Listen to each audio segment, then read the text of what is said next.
Hello everyone, welcome to another episode of the Alpha Life here. We are moving on with our Kaldari character, and this time we are starting off with the Destroyers, the Kaldari Destroyers, and just as promised in the last video, we're gonna be starting off this side of the series with the Corax. The amazing, the great, the U-boat looking great Corax. I really love this one because it looks so very much like a submarine. I don't know, there's just something that makes me happy about it, and the fact that it uses missiles I think complements that side of the view very well. So this one we are actually going to be using it to run some T0 exotic filaments. I believe you can run some other filaments, but we are mainly going to be focusing on the T0 exotic ones. Why? Well, because this will be your starter feat for running these low-level abyssals. So I'm going to simulate the feat real quick so that we can take off all the filaments, and as you can see it's a little bit more expensive than the other combat destroyers, but the good thing about this one is that you can actually change all the Tech 2 modules to Tech 1 modules, and they will also do really well. And just let me show you how well they do. I'm gonna take off all of the high slots and give it Arbalest compact light missile launchers. Why? Because they are cheaper than the TE2100s, and we are going to still get really good damage. You do not need the Tech 2, but since I had already made this feat, these are the ones that I am using. So with the Tech 1 missile launchers we get 135 damage. And let's see, this one small defense field extender, let's change it for a Tech 1. What else is Tech 2? The ballistic control systems, one is Tech 1, one is Tech 2. I think I'm going to take off the Tech 2, leave the Tech 1, because that means it'll be a little bit cheaper. And of course the bay loading accelerator, let's change it for a Tech 1 again. So we get 121 damage or DPS, 5000 DHP, some good shield repair amount. Oh no, not the passive one, shield boost. Yes, good shield boosting, good damage, and the main thing about this one is good range, and we will be able to use it with a Microwarpdrive. Of course, most of the time it's going to be off, but maybe we could actually change this one for a cap battery. Wouldn't that be nice? So let's try and see while we are here playing with our feet. Small PV acid capacity. Yeah, you can absolutely change this for a small PV acid cap battery. Of course, I'm gonna leave in the link in the description below both feats, the Tech 2 version that I personally use, and this one, the Tech 1 version. I'm actually going to save the state of this one so that we can compare it to the other one. So this one does a lot more damage, 135, but well, that's not necessarily for the better. We are still not cap stable, so definitely the cap battery is necessary. And well, let's compare it to the 121 damage, which is not that much lower. And this one is only 2.5 million ISK, while the one that we will be using will be 8.1 million, so a lot more expensive. Of course, I do recommend you use the Tech 1, especially if you're a beginner, if you're just starting out your character. Use the Tech 1 and then you can move on to the Tech 2 version once you have already paid for at least 2 of these, so that you don't feel the loss in case it does happen. So what are we going to do? We're going to go out there and we're going to move on to running these abyssal filaments real quickly. That's the beauty about this feat, that it just destroys everything from far away. We have good range, really good range, and we have really good damage over range. So that's what we are going to do. Of course, I have the missile separated in 3, 2, and 2.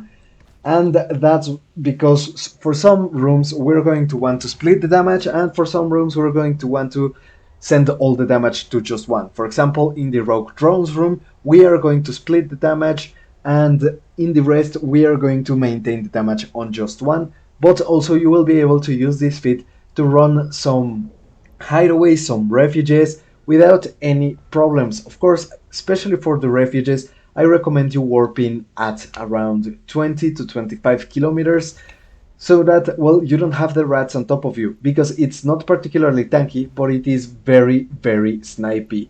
So just watch out with that. And of course, we're going to love running these hideaways and refuges, because in Caldari space, the hideaways and refuges actually escalate to 4 out of 10s instead of 3 out of 10. So those are going to be great fun. Or you can come on down to Galente space. You will see that right now I am in Galente space. You can go down to Galente space to try and get some 3 out of 10s running again hideaways and refuges, and you shouldn't really have any problem even running the Galente 3 out of 10s. But that's not why we are here. We are here to run some abyssals. So let's activate for 2 destroyers and let's go. Of course, as usual, remember you must be on a fleet to be able to activate these filaments. If this one wants to activate, please do, and thank you. But yeah, you do need to be in a fleet, and what you're going to do, you're going to right click on your ship, see the name of your character, and click form fleet with. So we are starting off strong with a striking Damavik. We are only going to approach the loot cache, and as soon as we can lock him, we will send all of our damage to him. We can shoot up to 47 kilometers, which is going to be really, really amazing range. We are also going to lock the loot cache, and as you can see, before he even starts applying damage, we have already taken him down to half his armor, and this is an armor ship, so this is great. This is mainly going to be sniping. Now he starts to do a little bit of damage to us. I'm just going to start the shield repairer, the shield booster, so that we can get some of those shields back. And the good thing about having your missiles separated, I'm gonna shoot 2 missiles right over there, see if they are enough to take this loot down, and yeah, they are. Now let's turn off the shield booster, turn on the Microwarpdrive, and just approach the loot cache. And thanks to this Microwarpdrive, we can run these sites so fast, because we are going to be shooting at range. With the Microwarpdrive, it's only going to be so that we can approach the loot cache and after the gate much, much faster. Of course, I like reloading before every room, and I think it's just a good something to get used to. You know, just like the scanning, it's really, really nice. Now let's go on and activate that gate. As soon as I am a little bit close, around 5,000 kilometers, I turn off the Microwarpdrive, so that we can use that momentum to drift a little bit closer to the gate. Of course, we are going to be making less ISK than we will with the Kestrel feat that we used a little bit before, but that's okay. Now, we have another interesting ship, a Lucid Aegis, I don't know how to spell it, but well, as soon as he gets into locking range, we are going to lock him up, and there we go. Thankfully, he's also approaching us, so even if we start shooting while he's still out of range, we should still get him with the first volley. And yes, we did get him with the first volley. And we are just going to continue slowly approaching the loot cache. And well, he's going to go down. There we go. Now let's turn on the Microwarpdrive, send 1 shot over to the loot cache, and our shields go down to 98%, and well, as you can see, that's really, really great. So yeah, this ship definitely great, quick and easy, especially for beginners. Yes, I do a little bit more damage that you're going to be making with the Tech 1 feat, but as soon as you start training up those skills, you will be able to catch me with those Tech 2 guns really, really fast and without any problems. So do not worry about that bit, and just start running these abyssal filaments so that you can get yourself used to running them. This should be a very nice activity that's gonna get you some really good ISK early on. And well, starting off, we have a Disparu troop, an attack pacifier Disparu troop. So let's lock him up, start shooting those missiles. He's also a missile boat, so let's see how well we fare against him. I'm gonna No, I'm not even going to keep him at range. He's getting a lot closer, 18, 12 kilometers. So let's start up our shield booster. Just in time we got a little bit of damage there. But as you can see, he is going down definitely and without any issues. I'm gonna start locking up this loot cache. And down he goes. I'm gonna double click past the loot cache so that even if I destroy it, we do not stop the ship. And I'm just gonna give it a few more. Well, it's the origin conduit, so let's just go around for the loot, turn on that Microwarpdrive, and let's get out of this abyssal site. As you can see, under 5 minutes. What else can you ask for? This is really an amazing ship, an amazing feat, and it's going to make you really good ISK really early on. Of course, if you find that you have any problems with some of the ships that you're fighting, try to use a Microwarpdrive to burn away from them. Of course, you're gonna have to turn off your shield booster for that, and that can be really, really scary, but either pull off some range so that you can get away from them, or start pulling off range from the start. Right click on this keep at range tab, set default value and set it to, I don't know, 20, 30 kilometers, and just use your Microwarpdrive. You should be cap stable with only the Microwarpdrive running. Let's have a look. Yeah, we are definitely cap stable with just the Microwarpdrive running. So do that, consider that. I'm gonna stay here and run a few more sites trying to get that Skybreaker Dispower Troop to see how well we can actually run against him. So yeah, I'll see you in a second.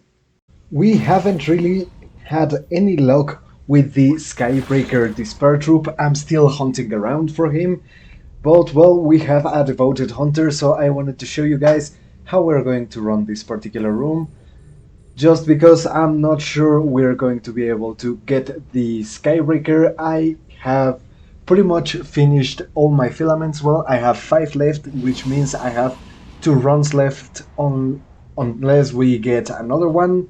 Another filament we might definitely do, because I am pretty sure that I am over the 10 runs, but I am not sure I am going to get a Skybreaker anytime soon. So that being said, we can see that even this guy that hits so very hard, we use the exact same strategy as with everything else. Slowly approach the loot cache, and yeah, if he gets close enough to do damage to us, we just activate the shield booster while we're approaching the loot cache, and that's pretty much it. As you can see, no problems at all, no issues. We are just doing this slowly but surely, and I mean slowly because the boat moves a little bit slowly, but other than that, time-wise, I have been running mainly under 5-minute runs every single time, so we are definitely good with that. And this is a great ship to start running abyssals in. It's definitely very safe. So I'm going to continue trying to hunt for that Skybreaker room, but if I do not get it, well, at least we got a devoted hunter. Gotten an interesting room, a striking Leshak. So what we're going to do with this one, we are going to orbit him at 30 kilometers, stay as far away from him as we possibly can, and let's see how we do with this strategy. Of course, we need him to get, ooh, and he's already doing some good damage to us. So I'm gonna start up the Microwarpdrive, see if we can gain a little bit of speed, and hopefully he misses. Yep. Oh no, smashes. Oof.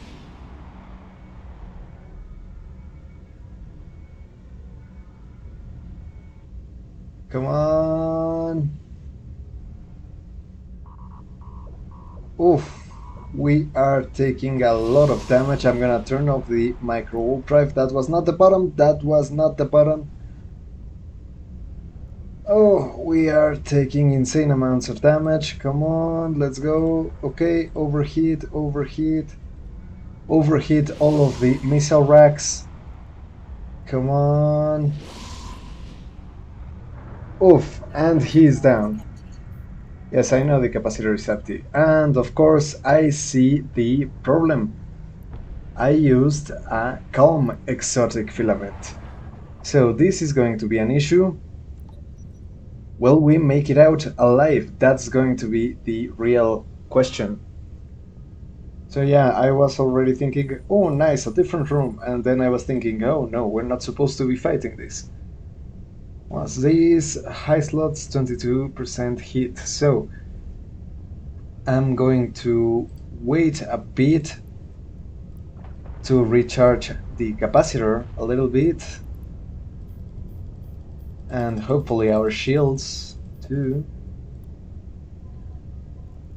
Let's see, if we turn off the Microwarpdrive, we are not cap stable, so yeah, that's a bit of an issue.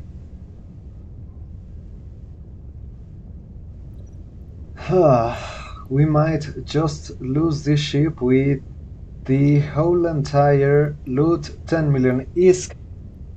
But well, let's slowly approach the gate while we reload our shields. Oof, that was definitely a dumb mistake.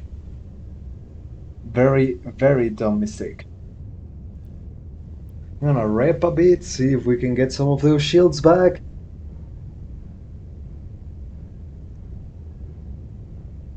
Because we most definitely do not have the tank for this at all. Like, not even close. But, well, all we can do is try and survive, you know, you're not really dead until you're dead. So I'm very probably going to try and kite everything that comes to us in this next two rooms. I'm gonna let the capacitor recharge a little bit more. Okay, I think we're good to go. Because we are cap stable with only the Microwarpdrive running, but not with the shield booster running, so... okay, Tesselas. I'm gonna get far away from them. Oof, he was almost down in that one shot. Let's start running that Microwarpdrive.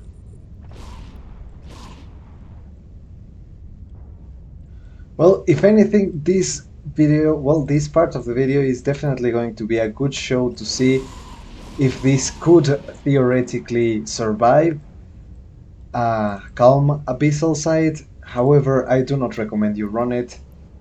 If you make the mistake like I have, well, it seems so far like we are okay, but I definitely wouldn't recommend you run it.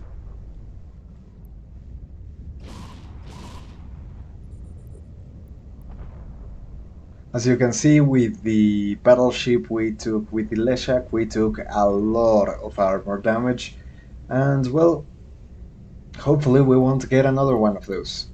Hopefully the next room will be again just full of Tesselas, just fun times, Tessela time.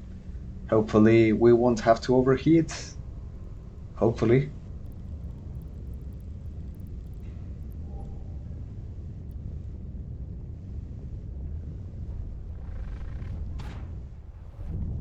Oh, another Leshak. So yeah, we are going to orbit him at 20k. Just try to get some transversal on him. Start overheating from now. Start those reps now.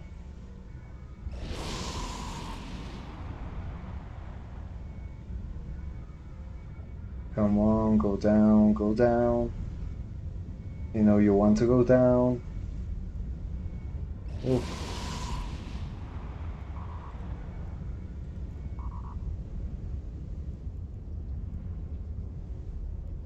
Oof. Okay. Oof.